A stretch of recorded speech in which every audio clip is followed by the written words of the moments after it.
할렐루야, 아멘. 할렐루야, 아멘. 오늘 또 생명샘교회 주일 4부 예배 자리에 나오신 여러분들을 진심으로 환영하고 축복합니다. 우리 함께 자리에서 일어나서 찬양하길 원합니다. 네, 이렇게 다 같이 모여서 함께 예배하고 찬양할 수 있음이 정말 얼마나 감사하고 기쁨인지 요즘 들어 더더욱 절실히 느끼는 것 같습니다. 우리 오늘 함께 찬양하실 때 여호와 주님 그 아름다우신 이름이 온 땅 가운데 어찌 그리 아름다운지 선포하고 또 함께 찬양하는 이 시간 되길 원합니다. 우리 함께 찬양하시겠습니다.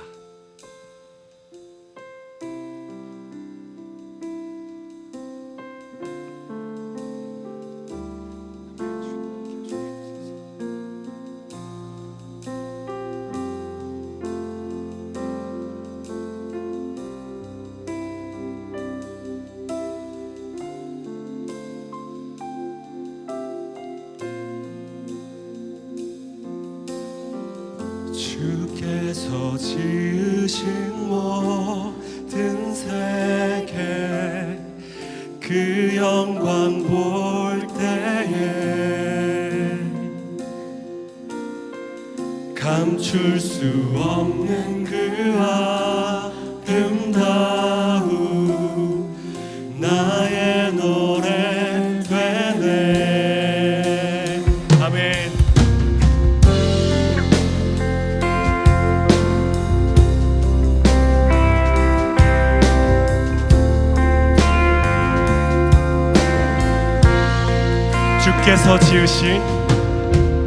주께서 지으신 모든 세계 그 영광 볼 때에 감출 수 없는 그 아름다움 나의 노래 되네. 주 얼굴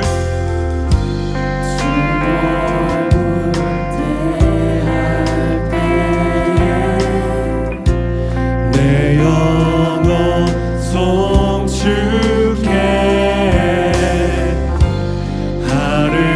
아름다운 그 이름 내 영혼 선포해. 여호와 주님 주의 이름이 온 땅 가운데 아름다운지. 여호와 주님 주의 이름이 온 땅 가운데 어찌 아름다운지요. 아멘. 아름다우신 주님의 성품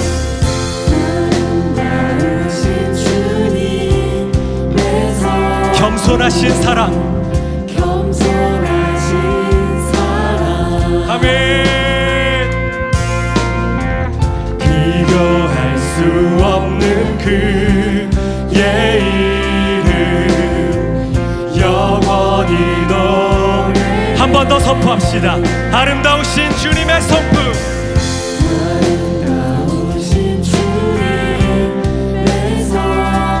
겸손하신 사랑. 아멘 아멘.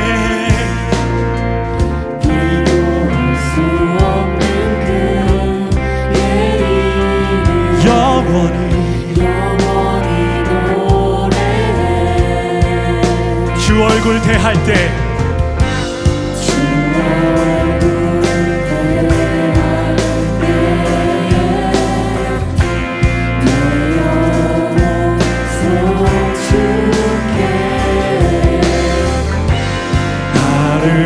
아름다운 그 이름 내 영혼 선포해. 아멘. 여호와 주님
내 영혼 송축해. 아름다운 그 이름. 아멘. 내 영혼 선포. 한 번 더 주 얼굴 대할 때 주 얼굴 대할 때에 내 영혼 송축해. 아름다운 아멘 그 이름. 우리 모두 다 같이 그 아름다우신 이름을 찬양하며 나갑시다. 여호와 주님 주의 이름이 온 땅 가운데 어찌 아름다운지. 여호와 주님 주의 이름이 온 땅 가운데 어찌 아름다운지요. 여호와 주님 주의 이름이 온 땅 가운데 어찌 여호와 주님 여호와 주님 주의 이름이 온 땅 가운데 어찌 아름다운지. 여호와 주님 여호와 주님 주의 이름이 온 땅 가운데. 우리 마지막으로 한 번 더 선포합시다. 여호와 주님 여호와 주님 주의 이름이 온 땅 가운데 어찌 아름다운지요.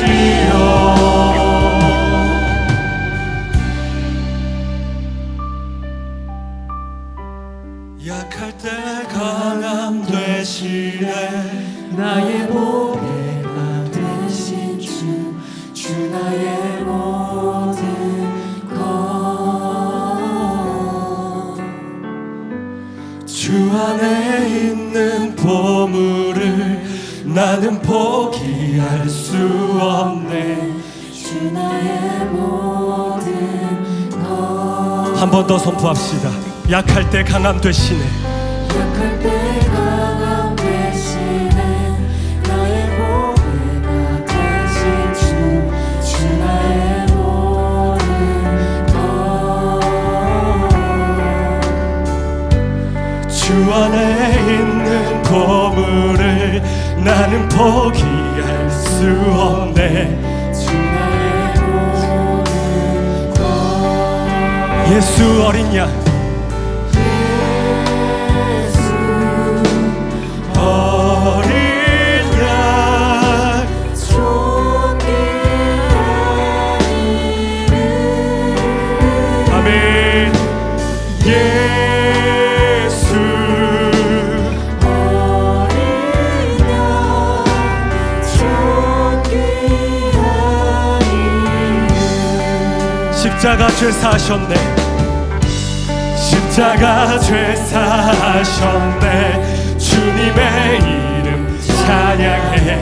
주 나의 모든 아멘.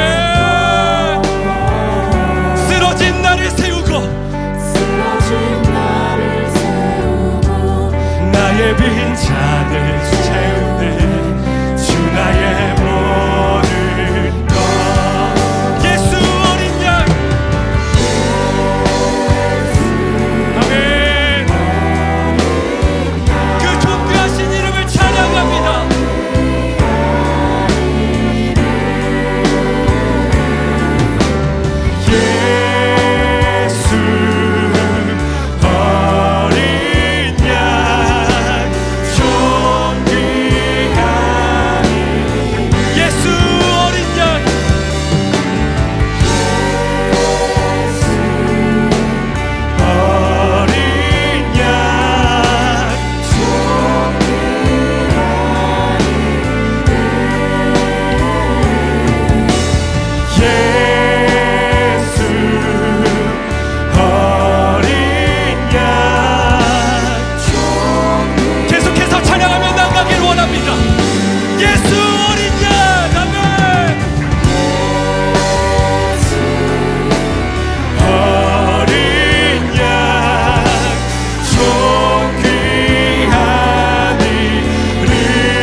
예수 어린 양 존귀한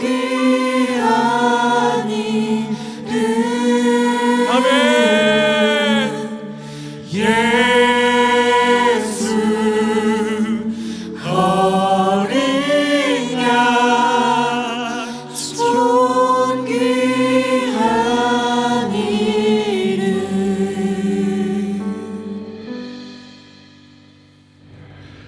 끝나지 않을 것 같았던 코로나와의 사투 끝에 다시금 우리에게 함께 예배할 수 있는 환경을 허락해 주심에 감사합니다.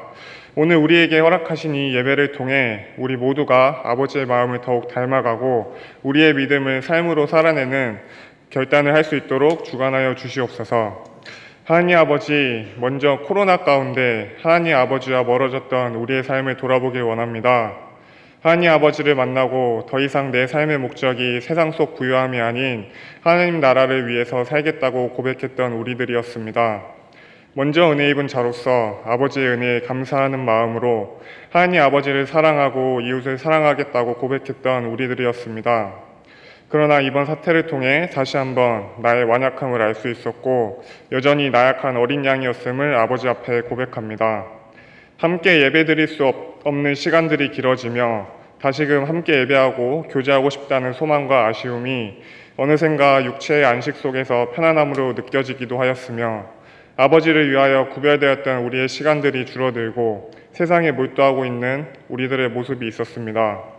천하보다 귀하다는 한 영혼에게는 코로나라는 상황을 핑계삼아 함께 예배드릴 때와 같이 온 마음을 다하지 못하는 부끄러운 시간들도 있었습니다. 아버지, 코로나라는 일련의 사태 가운데 부끄럽지만 아버지를 잃어버렸던 우리의 모습들을 고백하오니 부디 아버지의 자비하심으로 우리를 용서하여 주시옵소서. 다시금 하나님 아버지와 친밀히 교제하게 하시고 그 마음과 사랑을 닮아가는 삶을 살아갈 수 있도록 우리와 함께하여 주시옵소서. 하나님 아버지, 그러나 이러한 시간들 가운데에서도 우리를 놓지 않으시고 의로운 오른손으로 끝까지 붙잡아 주심에 감사합니다. 아버지를 잃어버리는 시간들도 있었지만 그 시간들 가운데 개인의 신앙을 돌아보게 하시고 좌절하고 무너지는 마음이 아니라 아버지께 더욱 구하고 새의 힘으로 신앙의 도전을 허락해 주심에 감사합니다. 성경 필사를 통해 공동체의 연합됨을 다시 한번 느낄 수 있었으며 힘들게 버티는 시간들 가운데 말씀을 통해 우리에게 위로가 되시고 힘이 되어 주심에 감사했습니다. 무엇보다 우리가 당연하게 여겼던 것들이 하나님께서 허락하지 않으시면 당연하지 않을 수 있다는 것을 느끼고 나의 삶 속에 감사함의 부족함을 느끼게 해주심에 감사합니다. 부디 어떠한 상황 가운데에서도 우리의 감사의 찬양이 끊이지 않게 하시고 그 감사가 오롯이 하나님 아버지로부터 오는 것임을 고백하는 시간들 될 수 있도록 역사하여 주시옵소서.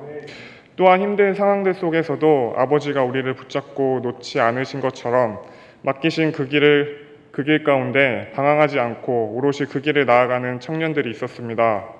코로나 퇴치를 위해 정해진 시간들 가운데 잊지 않고 기도했던 청년들, 매주 잊지 않고 맡겨주신 영혼들을 위해 연락하고 마음을 다하여 예수님의 사랑을 전했던 청년들, 이웃에게 그리스도의 사랑을 전하기 위해 마켓을 기획, 준비하고 또 그 길에 함께 참여했던 청년들, 그리고 각자의 자리에서 예배를 갈망하고 전 세계의 회복을 위해 기도했던 많은 청년들이 있었습니다. 아버지께서 이러한 청년들의 마음을 귀하게 여기셔 우리에게 다시금 함께 예배할 수 있는 기회를 허락해 주신 게 아닌가 생각해 봅니다. 하나님께서는 다 아십니다. 부디 이 귀한 청년들에게 복의 복을 더하사 아버지의 마음을 더욱 닮아가는 은혜를 허락하시고 그들의 삶을 통해 아버지를 모르는 많은 청년들이 다시금 하나님 아버지에게로 돌아오는 역사가 일어나게 하시옵소서. 오늘 말씀을 전하실 임광래 목사님에게도 성령님 함께하여 주시고 선포되는 말씀이 우리의 머리와 마음에 새겨지게 하시고 삶으로 살아낼 수 있도록 함께하여 주시옵소서. 긴 겨울방학이 끝나고 새학기를 맞이한 기분입니다. 긴 방학 이후의 일상이 처음에는 불편하고 어색할 수도 있겠지만 새로운 마음가짐과 목표를 갖고 시작하는 새학기의 설렘을 우리는 기억하고 있습니다. 새롭게 재개한 우리의 예배가 부디 우리에게 어색함과 불편함이 아닌 아버지와 만남을 고대하는 설렘으로 다가올 수 있도록 함께하여 주시옵소서. 사랑과 자비가 무궁하신 우리 주 예수 그리스도의 이름으로 기도드렸습니다. 아멘. 나는 전능하신 아버지 하나님, 천지의 창조주를 믿습니다. 나는 그의 유일하신 아들, 우리 주 예수 그리스도를 믿습니다. 그는 성령으로 잉태되어 동정녀 마리아에게서 나시고 본디오 빌라도에게 고난을 받아 십자가에 못 박혀 죽으시고 장사된 지 사흘 만에 죽은 자 가운데서 다시 살아나셨으며 하늘에 오르셔 전능하신 아버지 하나님 우편에 앉아 계시다가 거기로부터 살아있는 자와 죽은 자를 심판하러 오십니다. 나는 성령을 믿으며 거룩한 공교회와 성도의 교제와 죄를 용서받는 것과 몸의 부활과 영생을 믿습니다.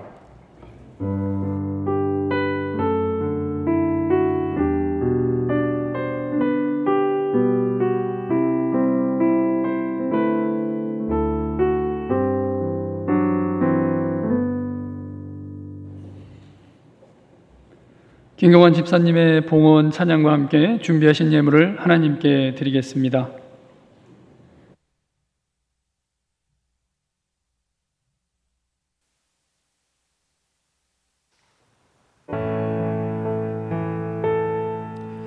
If this has been a test, I cannot see the reason, but maybe knowing I don't know, but that I can through is try to do what's best.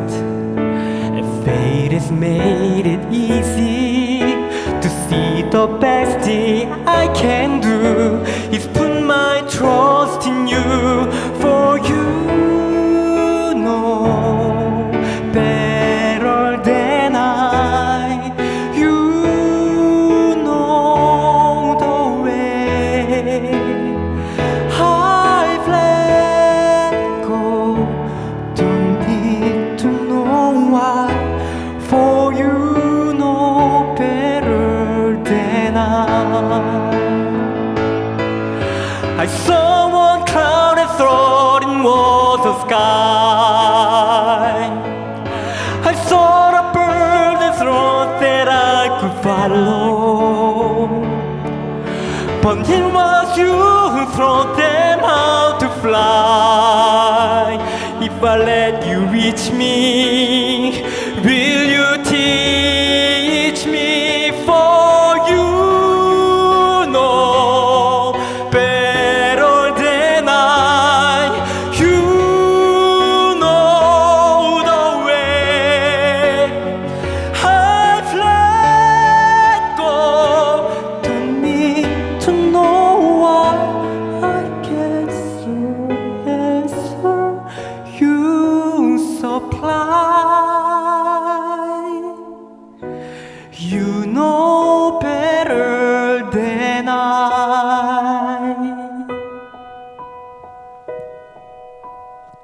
아멘. 하나님께 영광의 박수 함께 하겠습니다. 하나님 감사합니다.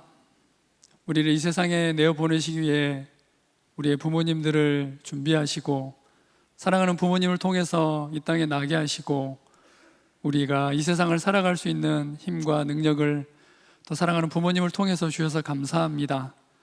어버이 주일을 맞이하여서 또 사랑하는 부모님께 감사의 마음을 표하며 육적인 부모와 함께 영적인 부모에게도 무엇보다 사랑하는 하나님께 우리의 마음을 드리는 놀라운 이 예배가 되어질 수 있도록 역사하여 주시옵소서.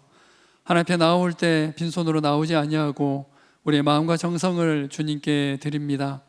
이 예물을 받으시고 드린 손길 손길마다 기억하여 주시며 만복으로 채워 주시옵소서. 이 예물이 쓰여지는 곳마다 하나님의 나라가 확장되어지게 하시고 하나님의 사랑이 더욱더 편만하게 흘러갈 수 있도록 은혜로 함께하여 주시옵소서. 이 모든 말씀 우리 주 예수 그리스도의 이름으로 기도합니다. 아멘.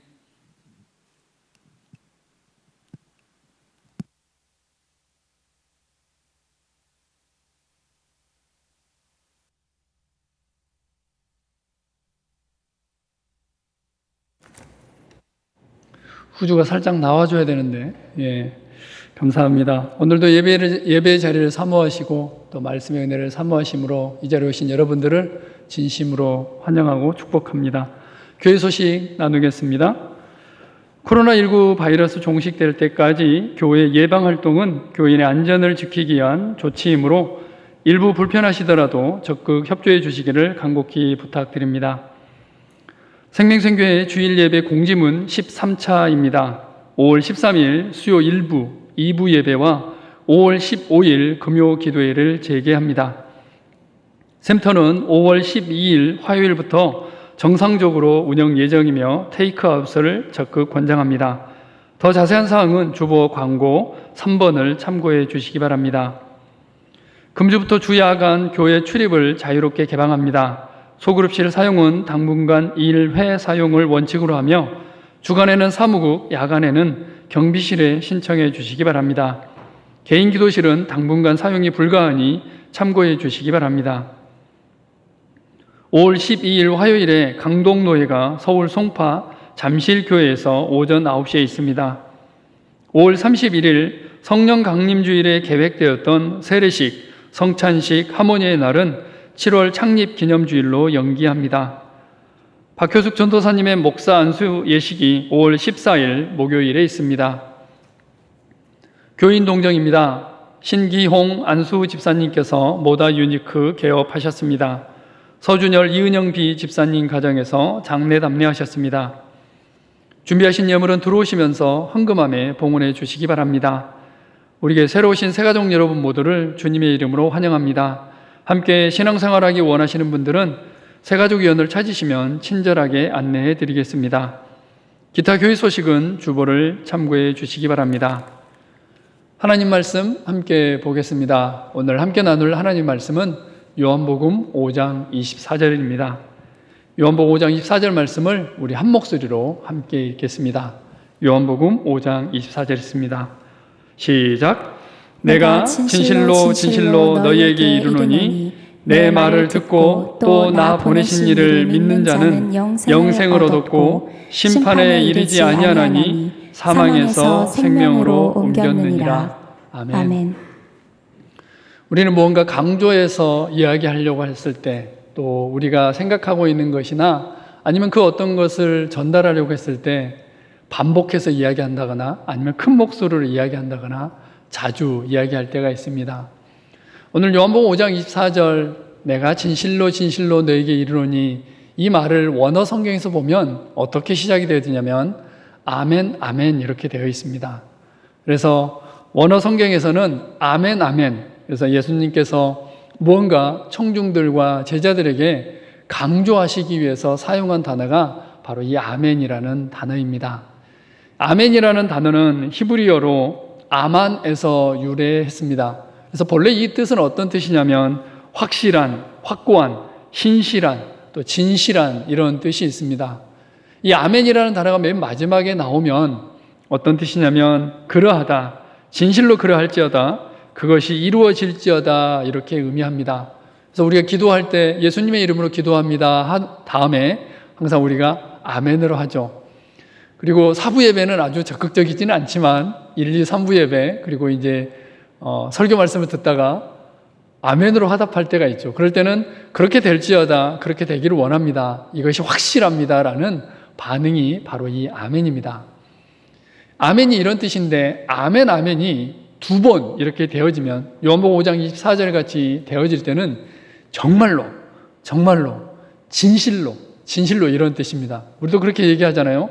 100% 참, 진짜, 참기름 이러면 굉장히 여러 번 반복되듯이 진실로 진실로 그러하다라고 했을 때 아멘 아멘을 사용하게 됩니다. 가장 확실하다 이런 뜻입니다. 이 아멘 아멘은 요한복음에만 무려 25번 정도가 사용이 되어집니다. 나중에 혹시 여러분들이 성경을 읽을 때 볼펜을 가지고 아멘 아멘 또 내지는 진실로 진실로라는 단어가 나올 때마다 체크를 한번 해보시기 바랍니다. 요한복음에는 무려 25번이 사용이 되어지고 있습니다. 대표적인 예로 요한복음 10장 7절 말씀인데요. 그러므로 예수께서 다시 이르시되 내가 진실로 진실로 너에게 말하노니 나는 양의 문이라. 예수님께서는 강조하시기 위해서 아멘 아멘, 진실로 진실로를 사용하고 계십니다. 요한복음 5장 24절에서 예수님께서는 우리에게 무엇을 말씀하기 원하셨을까요? 요한복음 5장 24절 말씀을 중심으로 우리가 알아야 될, 또 예수님께서 강조하시고자 하는 내용들을 함께 나누겠습니다. 그 첫 번째는 영생입니다. 요한복음 5장 24절 말씀 다시 한번 암송해 볼까요? 다들 암송하시죠? 눈 감고 해야 되나요? 자, 같이 한번 읽겠습니다. 띄워주세요. 그래도 예, 같이 읽겠습니다. 시작. 내가 진실로 진실로 너희에게 이르노니 내 말을 듣고 또 나 보내신 이를 믿는 자는 영생을 얻었고 심판에 이르지 아니하나니 사망에서 생명으로 옮겼느니라. 아멘. 아멘. 애써 외면해 보지만 눈은 화면을 보고 있습니다. 이 말씀은 그래도 암송을 해야 되겠죠. 요한복음 5장 24절은 암송을 하셔야 됩니다. 또 오늘 예배가 마친 다음에 오늘 과제로 드리고 싶은 것은 요한복음 5장 24절을 암송하는 것입니다. 그 첫 번째는 내가 진실로 진실로 너에게 이르노니 내 말을 듣고 또 나 보내신 이를 믿는 자는 영생을 얻었고입니다. 영생을 얻었고. 이 영생이라는 단어는 참 많은 과제를 우리에게 줍니다. 영생이 뭘까? 또 영생을 얻었냐라고 물어보면 참 우리의 마음에 위축됨이 있습니다. 또 이것을 해결하지 못해서 참으로 많은 사람들이 방황을 하고 있습니다. 영생을 얻기 위해서 이단을 가기도 하고요. 영생을 얻기 위해서 산속에 들어가기도 하고 영생을 얻기 위해서 참으로 많은 노력을 합니다. 영생이 도대체 뭐길래? 여러분들은 영생을 어떻게 정의를 하시나요? 이 문자적인 해석은 그렇습니다. 영원하다는 이 영자와 또 산다는 생자를 합쳐서 영생. 그래서 흔히 영생을 생각할 때 가장 먼저 떠오르는 것은 이 시간적인 개념을 생각합니다. 영원히 사는 것. 그래서 영생을 가지고 있습니까? 영생을 소유했습니까? 라고 물어보면 우리 마음 가운데 어려움이 있습니다. 왜냐하면 언제 죽을지 모르잖아요. 영생을 가지고 있다라고 했는데 언제 죽을지 모르니까 또 한 번 죽으니까 영생이 없는 것 아닌가? 라고 생각을 할 수 있습니다. 또 혹자는 그렇게 생각합니다. 영원히 하늘나라에서 사는 것이다 라고 하는 것, 죽지 않고 영원히 사는 것이다 라고 영생을 정의합니다. 지금 우리가 생각하듯이 맞습니다. 한계가 많습니다. 영생이라는 단어를 정의하기에는. 또 한 가지 영생을 정의할 때 많이 하는 것은 이 공간적인 개념입니다.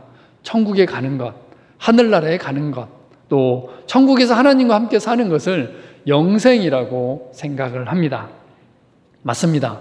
이 시간적인 개념도 있고 공간적인 개념도 있지만 이 두 가지로 영생을 설명하기에는 한계가 너무 많습니다. 그러면 예수님께서는 영생을 어떻게 정의하셨을까요? 요한복음 17장 3절 말씀입니다. 영생은 곧 유일하심 참 하나님과 그가 보내신 자 예수 그리스도를 아는 것이니라. 우리가 알고 있는 대로 영생은 영원히 사는 것이다. 영생은 천국 가는 것이다. 영생은 무엇이다 라고 하는 것이 아니라 영생은 유일하신 참 하나님과 그가 보내신 자 예수 그리스도를 아는 것이다 라고 예수님께서는 영생을 정의하셨습니다. 공간적인 것, 시간적인 개념과 함께 예수님께서는 관계적인 측면을 말씀하고 계십니다. 하나님과 관계가 회복되어지는 것, 예수님과 관계가 회복되어지는 것, 이것이 바로 영생이다라고 정의를 하십니다. 여기에 나와 있는 아는 것이다 라는 단어는 인격적으로 그 사람을 아는 것, 이것을 바로 영생이라고 얘기합니다.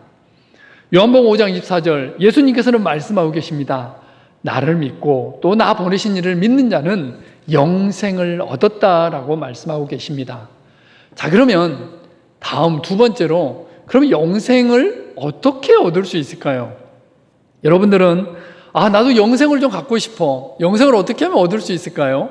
또 많은 사람들이 영생을 추구해 가고 있는데 영생을 어떻게 하면 얻을 수 있을까요? 혹자는 이야기합니다. 산속에 가면 있노라고. 혹자는 이야기합니다. 불로초를 먹으면 죽지 않고 영원히 살 수 있다고. 혹자는 얘기합니다. 돌을 닦아야 된다고. 또 혹자는 얘기합니다. 108번 절을 해야 되고 절에 가서 불공을 드렸을 때 영생을 얻을 수 있다라고 얘기합니다. 근데 성경에서는 전혀 다르게 이야기를 하고 있습니다. 우리 요한복음 3장 말씀 함께 교독하겠습니다. 이는 그를 믿는 자마다 영생을 얻게 하려 하심이니라.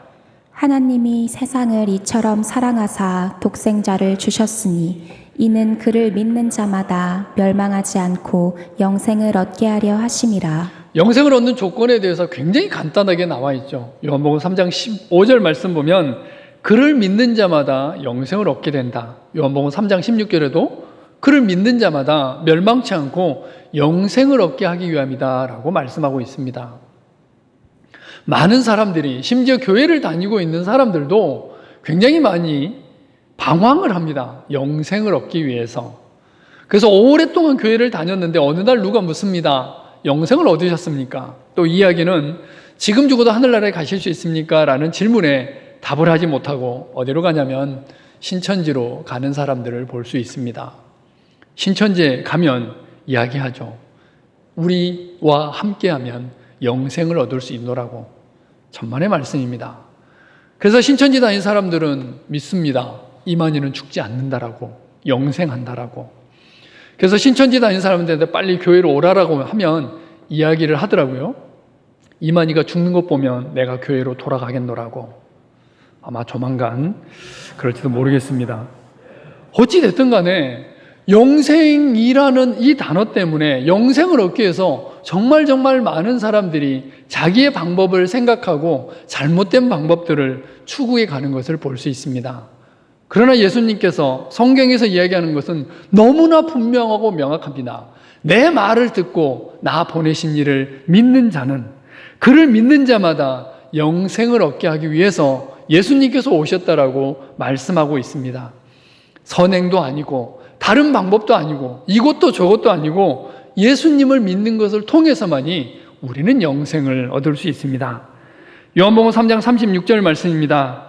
아들을 믿는 자에게는 영생이 있고 아들에게 순종하지 아니하는 자는 영생을 보지 못하고 도리어 하나님의 진노가 그 위에 머물러 있느니라.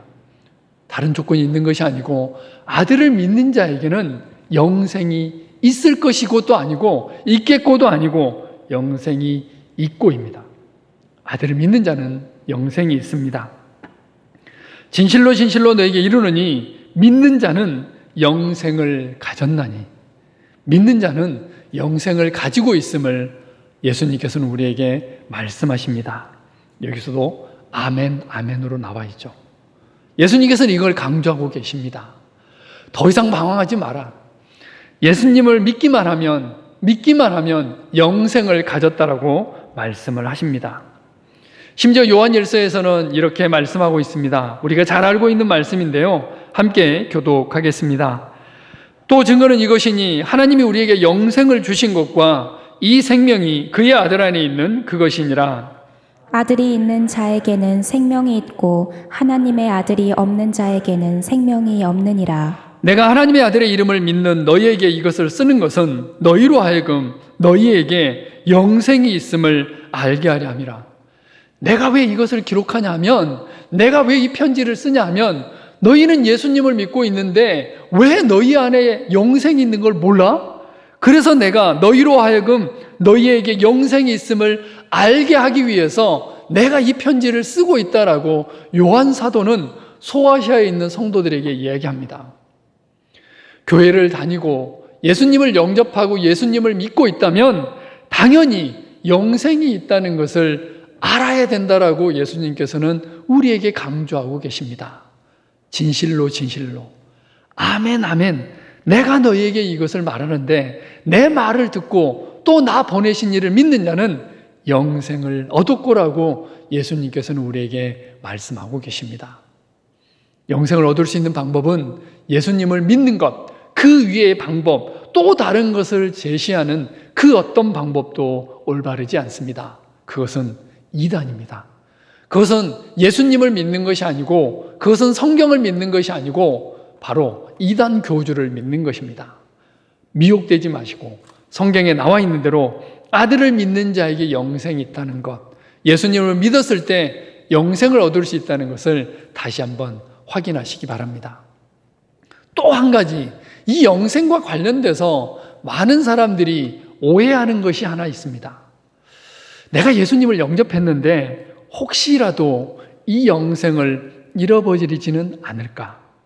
혹시 내가 죄를 지으면, 혹시 내가 예배를 드리지 않으면, 혹시 내가 큰 죄를 짓게 되면 혹시 이 영생을 잃어버리지는 않을까라고 고민을 하게 됩니다. 예수님께서는 이 부분에 대해서도 다시 한번 말씀하셨습니다. 함께 교독합니다. 내가 그들에게 영생을 주노니 영원히 멸망하지 아니할 것이요 또 그들을 내 손에서 빼앗을 자가 없느니라. 그들을 주신 내 아버지는 만물보다 크심에 아무도 아버지 손에서 빼앗을 수 없느니라. 예수님께서 우리에게 영생을 주셨는데 영원히 멸망치 않는다라고, 영원히 빼앗기지 않는다라고 말씀하셨습니다. 영원이라는 시간 속에는 과거가 들어있습니다. 영원이라는 시간 속에는 현재도 들어있고 미래도 들어있습니다. 우리가 걱정하는 것은 미래죠. 현재도 걱정할 수 있습니다. 왜냐하면 어제 큰 죄를 저질렀거나 다른 사람에게 말 못할 죄를 몰래 지었다면 혹시라도 내가 영생을 잃어버리지 않을까, 또 미래에 있어서 혹시라도 내가 하나님을 떠나는 선택을 하지 않을까라는 그 고민을 하게 됩니다. 그러나 내가 저에게 영생을 주노니 영원히 멸망치 아니할 터이요.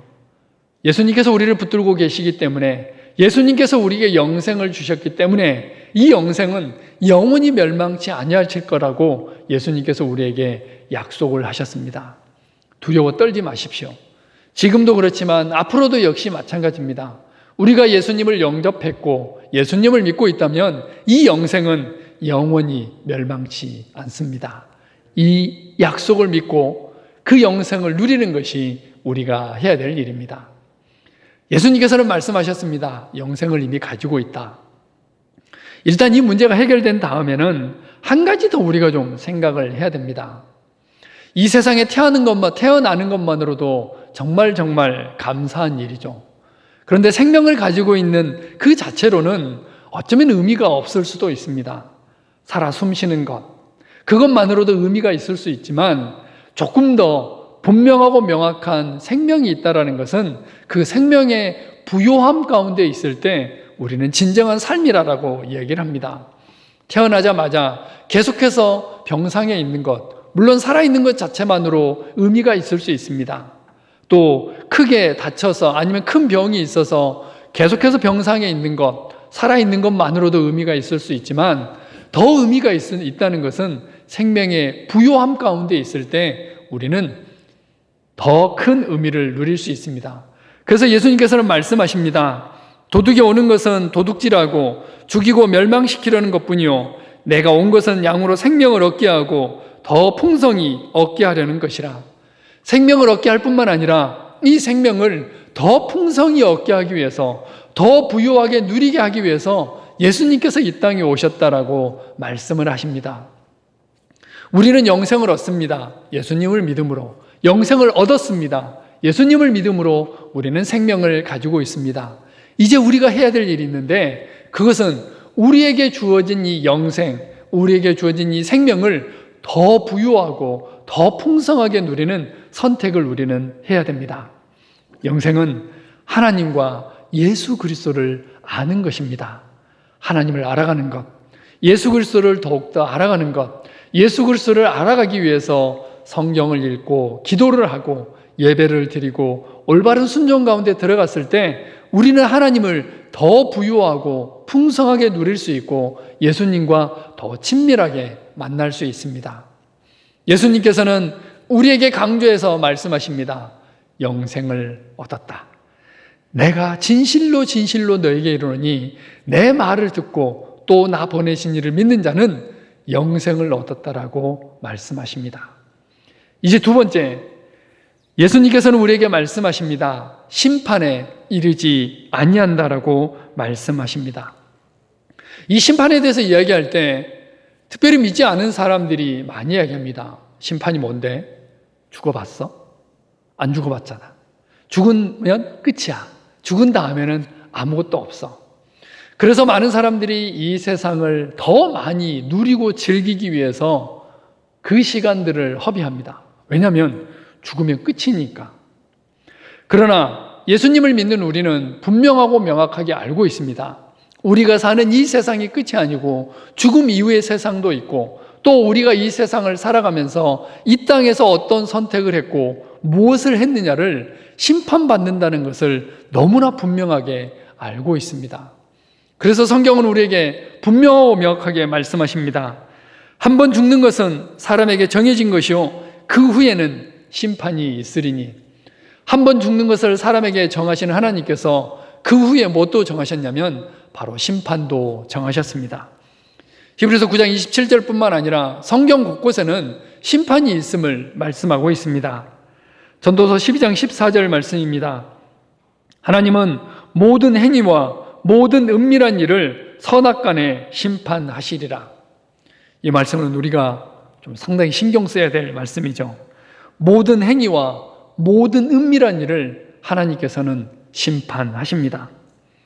고린도후서 5장 10절 말씀에도 이는 우리가 다 반드시 그리스도의 심판대 앞에 나타나게 되어 각각 선악간에 그 몸으로 행한 것을 따라 받으려 함이라. 그리스도 심판대 앞에 나타날 우리의 선택이 있습니다. 우리의 행위가 있습니다. 그렇기 때문에 우리는 더욱더 경성하고 깨어 있어서 우리의 삶을 어떻게 살아가야 될지 고민을 하게 됩니다. 디모데후서 4장 1절 말씀에도 하나님 앞과 살아있는 자와 죽은 자를 심판하실 그리스도 예수 앞에서 그가 나타나실 것과 그의 나라를 두고 엄히 명하노니. 심판은 있습니다. 우리가 사는 세상, 또 우리의 삶은 이 땅에서 끝나는 것이 아니라 그 이후의 세계가 있고, 우리가 어떤 선택을 했고 어떤 삶을 살았는지 우리는 심판대 앞에 서게 될 것입니다. 자, 그러면 여기서 우리의 고민이 있습니다. 첫 번째, 영생을 가졌다라고 했는데, 심판에 이르지 않는다라고 했는데, 그러면 지금 나와 있는 여러 가지 심판은 어떤 심판이냐는 거죠. 요한복음에서 예수님께서는 심판에 대해서 두 가지를 정의하십니다. 하나는 예수님을 믿지 않은 그 자체가 심판이라는 것을 말씀하고 있습니다. 우리 요한복음 3장 함께 교독합니다. 그를 믿는 자는 심판을 받지 아니하는 것이요 믿지 아니하는 자는 하나님의 독생자의 이름을 믿지 아니하므로 벌써 심판을 받은 것이니라. 그 정죄는 이것이니 곧 빛이 세상에 왔으되 사람들이 자기 행위가 악함으로 빛보다 어둠을 더 사랑한 것이니라. 예수님께서 이 땅에 오셨지만 사람들은 예수님을 믿지 않았습니다. 우리는 그런 경험을 합니다. 예수님을 전하는 복음을 전파했을 때 사람들은 믿지 않습니다. 왜냐하면 그것은 빛보다 어둠을 더 사랑하기 때문입니다. 영원한 세상보다, 또 영원한 것을 사모하는 것보다 지금 당장 눈앞에 보이는 것을 더 사모하기 때문에, 어둠을 사모하기 때문에, 어둠을 사랑하기 때문에 빛을 거부하는 것입니다. 무슨 얘기냐면 예수님께서 제공하신 구원의 기회를 받아들이지 않는 그 자체, 이것이 바로 심판이라는 것을 예수님께서는 말씀하고 계십니다. 죄를 지은 그 자체가 심판에 이르는 것이 아니고, 죄를 지었지만 그 죄를 해결할 수 있는 방법을 사람들은 받아들이지 않았습니다. 그래서 그것이 심판임을 말씀하고 있습니다. 또 하나는 결과적으로 믿지 않은 사람들에게 닥쳐오는 최후의 심판을 이야기합니다. 이 부분에 대해서는 요한계시록 20장에 자세하게 설명이 되어 있습니다. 함께 교독하겠습니다. 또 내가 보니 죽은 자들이 큰 자나 작은 자나 그 보좌 앞에 서 있는데 책들이 펴 있고 또 다른 책이 펴졌으니 곧 생명책이라. 죽은 자들이 자기 행위를 따라 책들에 기록된 대로 심판을 받으니. 바다가 그 가운데에서 죽은 자들을 내주고 또 사망과 음부도 그 가운데에서 죽은 자들을 내주매 각 사람이 자기의 행위대로 심판을 받고. 성경에 나와 있는 심판은 바로 이 심판입니다. 예수님을 믿지 않은 심판. 그렇기 때문에 지금 크고 흰 보좌 앞에 있는 생명책에 기록되지 못한 자들이 책대로 기록된 대로 자기 행위대로 심판을 받고 둘째 사망 가운데 가게 되는 것, 이것이 바로 심판입니다. 그런데 요한복음 5장 24절에 예수님께서는 우리에게 말씀하십니다. 진실로 진실로 내가 너에게 이른다. 내 말을 듣고 또 나 보내신 이를 믿는 자는 심판에 이르지 아니한다라고 말씀을 하고 있습니다. 이 심판에 이르지 아니한다는 것은 어떤 내용일까요? 제가 인터넷에서 한번 찾아봤어요. 형사 사건이 어떻게 이루어지는지, 재판이 어떻게 이루어지는지 그 과정을 간단하게 한번 봤습니다. 고소와 고발이 이루어지고 피의자 수사가 이루어지고요. 검사의 공소 제기가 이루어지고 검사 측 신문이 있고 피고인 측 변론이 있고 법관의 판결이 있습니다. 얼굴 표정 보니까 이게 무슨 말인지 그러시네요. 딱 한 분만 이해하고 계시네요. 맞아요. 내가 잘못을 하면 검사가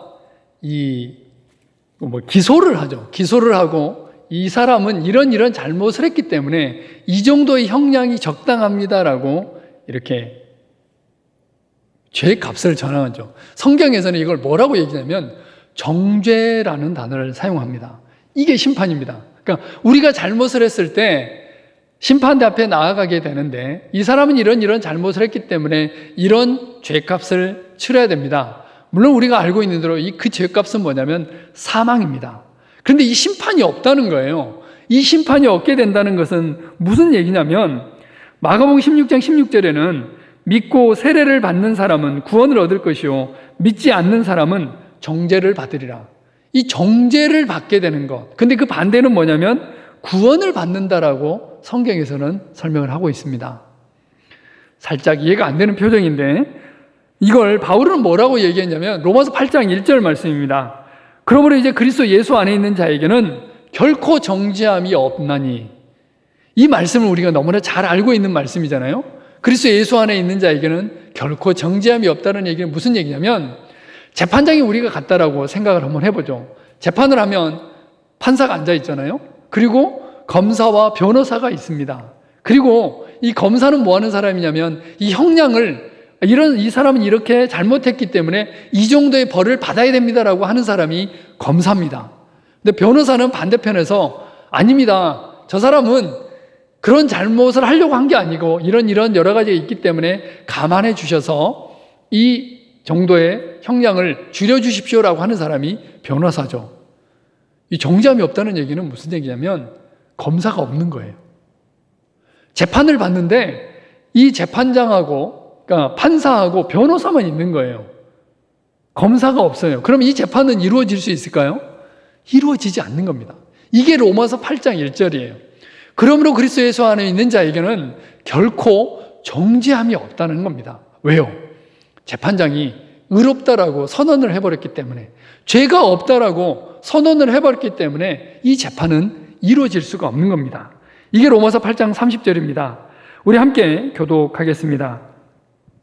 또 미리 정하신 그들을 또한 부르시고 부르신 그들을 또한 의롭다 하시고 의롭다 하신 그들을 또한 영화롭게 하셨느니라. 누가 능히 하나님께서 택하신 자들을 고발하리요 의롭다 하신 이는 하나님이시니 누가 정죄하리요 죽으실 뿐 아니라 다시 살아나신 이는 그리스도 예수시니 그는 하나님 우편에 계신 자요 우리를 위하여 간구하시는 자시니라. 하나님과 예수님만 계시는데 예수님이 우리의 변호사세요. 근데 우리의 모든 죄를 그냥 없다라고, 의롭다라고 하나님께서 선언을 하셨습니다. 그럼 누가 고발할 수 있어요? 그 누구도 고발할 수 없다는 겁니다. 이게 요한복음 5장 24절에 나와 있는 심판에 이르지 않는다는 겁니다.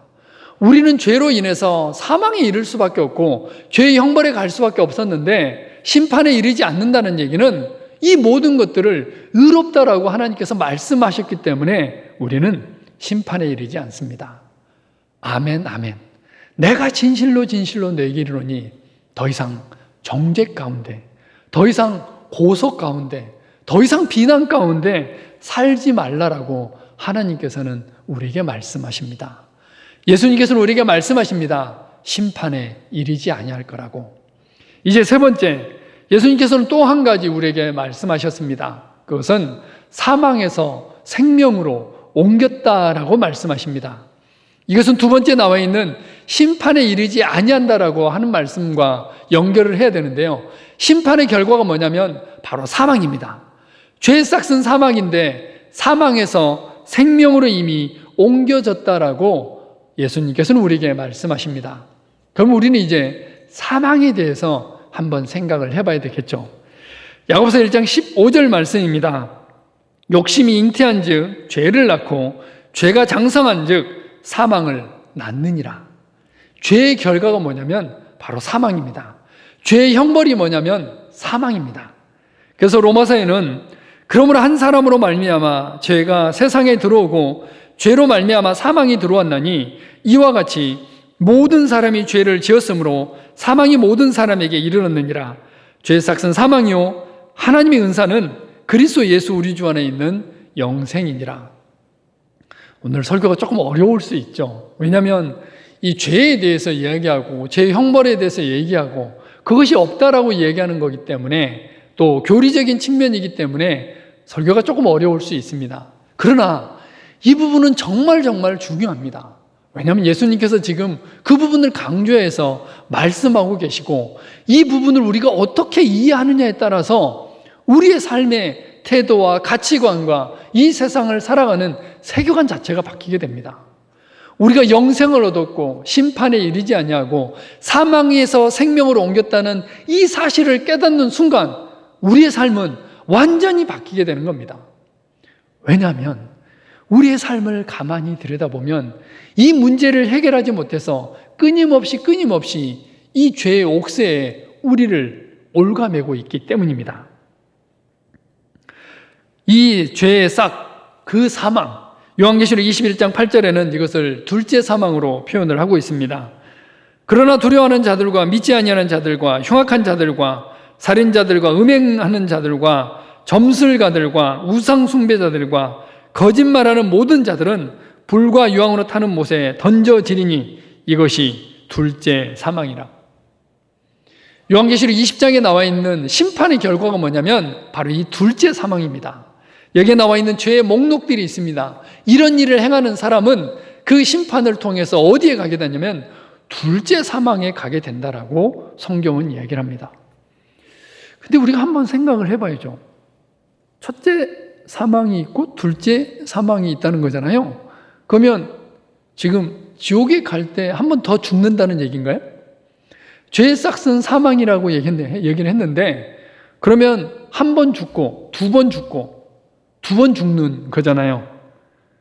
아니, 성경에 그렇게 나와 있잖아요, 지금. 왜냐하면 요한계시록 21장 8절에 이것이 둘째 사망이라고 나와 있으니까 그러면 첫째 사망이 있다는 얘기잖아요. 아니에요? 왜? 둘째 사망이니까 사망. 이 사망이라는 단어를 정의하려면 다시 한번 우리는 어디로 가야 되냐면 영생이라는 단어로 한번 가야 됩니다. 그래야만 죄의 싹은 사망이요 하나님의 은사는 그리스도 예수 우리 주 안에 있는 영생이라. 이 영생의 반대말이 뭐냐면 사망입니다. 사망의 반대말이 영생이기 때문에 이 영생을 우리는 한번 정의했습니다. 어떻게 해요? 하나님을 아는 것, 하나님과 교제하는 것, 하나님을 아는 것이 영생이고 생명이라고 우리는 정의했습니다. 그럼 반대로 사망은 뭐라고요? 하나님과의 교제가 끊어지는 것, 하나님을 모르는 것. 그래서 우리는 예수님을 믿지 않을 때 한 번 사망에 가게 됩니다. 왜냐하면 우리가 죄를 지음으로 인해서 하나님과 교제가 멀어지니까. 그럼 둘째 사망은 뭐냐? 영원히 하나님과 헤어지는 것, 영원히 하나님을 만날 수 없는 것, 영원히 지옥에 살게 되는 것, 이것을 성경에서는 둘째 사망이라고 얘기를 합니다. 그래서 첫 번째 사망과 둘째 사망이 있게 되는 거죠. 그런데 이 사망의 문제를 예수님께서 단 한 번에 해결하셨습니다. 고린도전서 15장 말씀입니다. 내가 받은 것을 먼저 너에게 전하였느니 이는 성경대로 그리스도께서 우리 죄를 위하여 죽으시고 장사 지는 바 되었다가 성경대로 사흘 만에 다시 살아나사. 예수님께서 사망을 해결하셨습니다. 예수님께서 죽음을 해결하셨어요. 그래서 이 예수님을 믿었을 때 우리는 죽음을 해결할 수 있고 사망을 해결할 수 있습니다. 이럴 때 아멘 하는 건데 아니에요? 왜냐하면 그렇게 될지어다 진실로 그러하다라는 것이기 때문이니까요. 우리 고린도 15장 말씀 함께 교독합니다. 사망이 한 사람으로 말미암았으니 죽은 자의 부활도 한 사람으로 말미암는도다. 아담 안에서 모든 사람이 죽은 것 같이 그리스도 안에서 모든 사람이 삶을 얻으리라. 아담 안에서 모든 사람이 죽었습니다. 사망했습니다. 아담의 죄로 인해서 모든 인류는 하나님과의 교제가 멀어졌습니다. 그러나 이제 예수님께서 부활하심으로 인해서 예수님께서 십자가에 못 박혀 죽으시고 장사 지는 바 되었다가 성경대로 사흘 만에 부활하심으로 말미암아서 이제 모든 사람에게 생명이 있게 되어졌다는 것을 고린도전서는 우리에게 말씀하고 있습니다. 사도 바울은 로마서에서 이 부분을 다른 표현으로 합니다. 우리 함께 교독하겠습니다. 한 사람의 범죄로 말미암아 사망이 그 한 사람을 통하여 왕 노릇하였은즉 더욱 은혜와 의의 선물을 넘치게 받는 자들은 한 분 예수 그리스도를 통하여 생명 안에서 왕 노릇하리로다. 이는 죄가 사망 안에서 왕노릇한 것 같이 은혜도 또한 의로 말미암아 왕노릇하여 우리 주 예수 그리스도로 말미암아 영생에 이르게 하려 함이라. 우리는 죄로 인해서 사망에 이를 수밖에 없었습니다. 그러나 예수 그리스도로 말미암아서 이제는 영생을 얻게 된다는 것을 성경은 우리에게 분명하고 명확하게 말씀하십니다. 내가 진실로 진실로 너희에게 이르노니 내 말을 듣고 또 나 보내신 이를 믿는 자는 영생을 얻었고 심판에 이르지 아니하나니 사망에서 생명으로 옮겼느니라. 우리는 영생을 가지고 있습니다.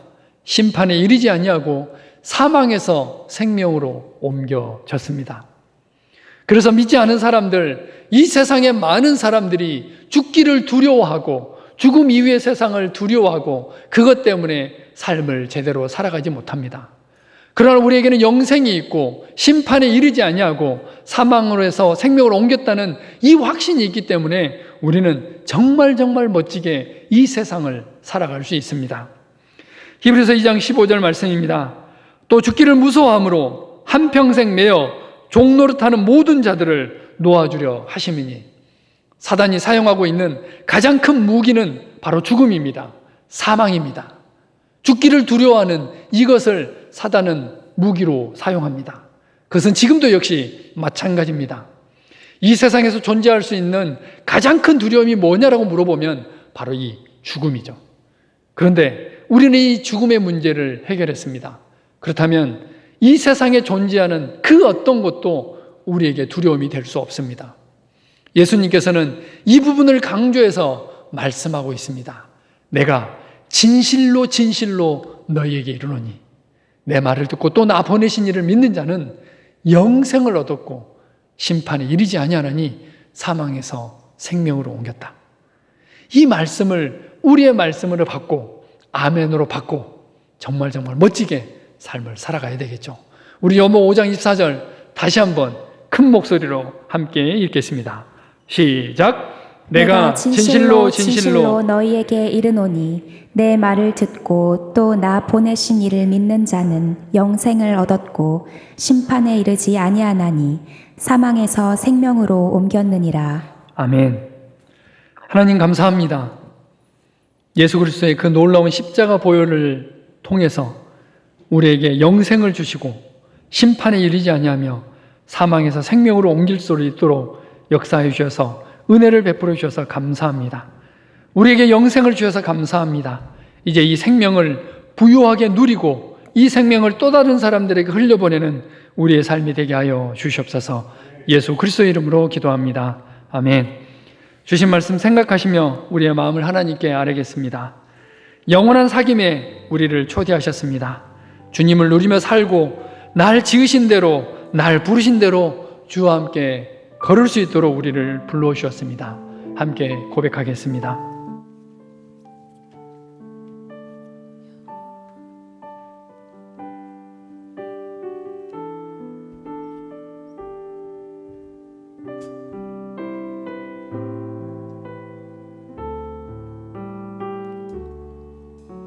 영원한 사귐에 날 초대하시네.